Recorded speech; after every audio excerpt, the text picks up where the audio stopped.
Okay, let's dive right into this explainer.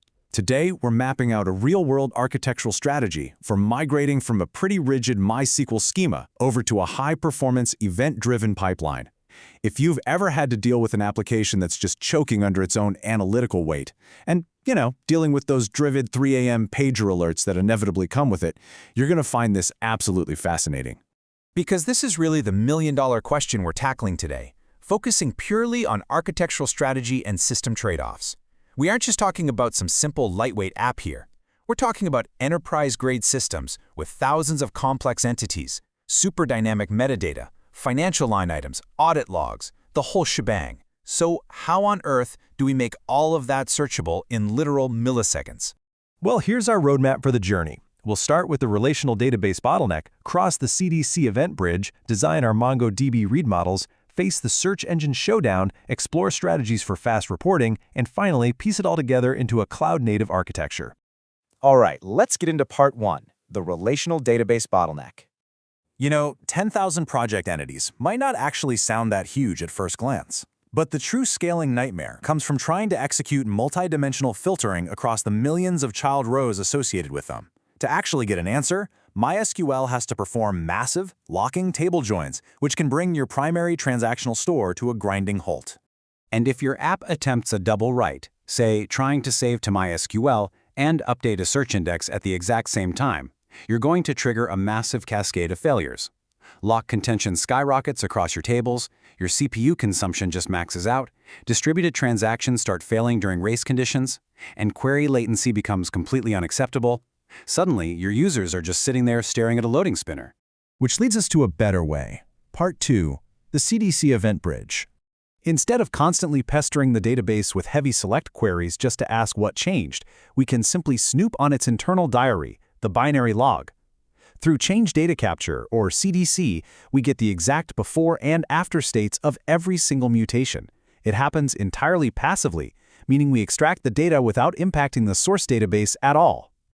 It's amazing how beautifully decoupled this pipeline is. Debezium captures those low-level changes directly from the bin log, then streams them as strictly ordered events into Apache Kafka. From there, the MongoDB sync connector quietly pulls them down. There are no intrusive double writes and absolutely no application-level heavy lifting. It's really just a passive, high-speed rail for your data.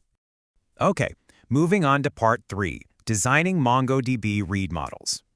Now, I've got to issue a massive warning right here. Whatever you do, do not just copy your normalized MySQL schema table for table straight into MongoDB. Trying to replicate relational joins at query time is a total anti-pattern.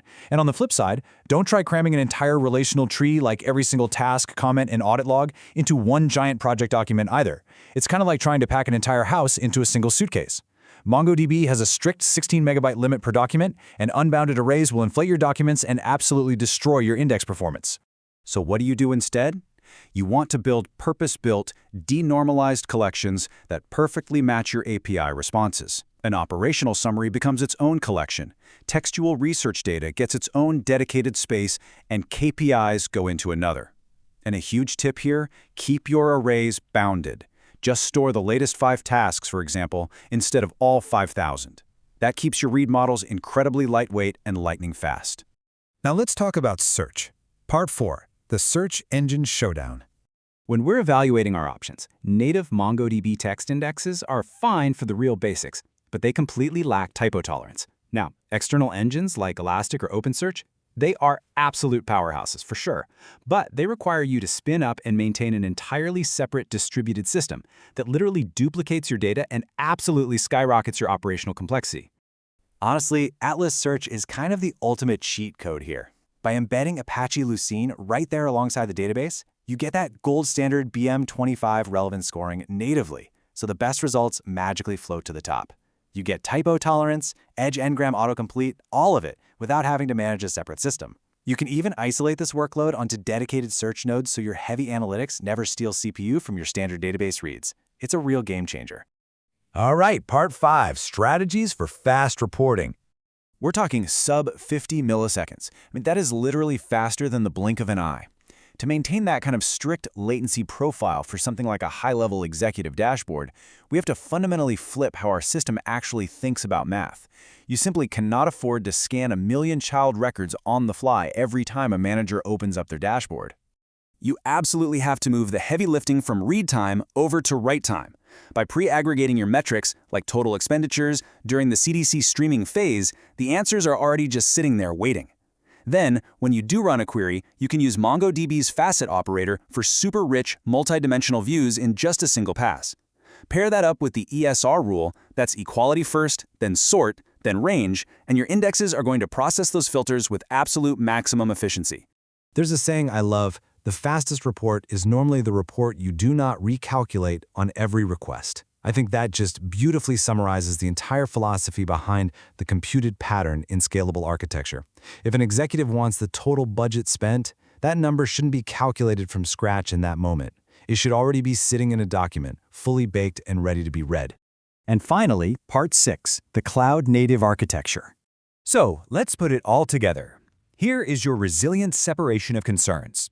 MySQL is left completely alone to do what it does best: reliable ACID transactions.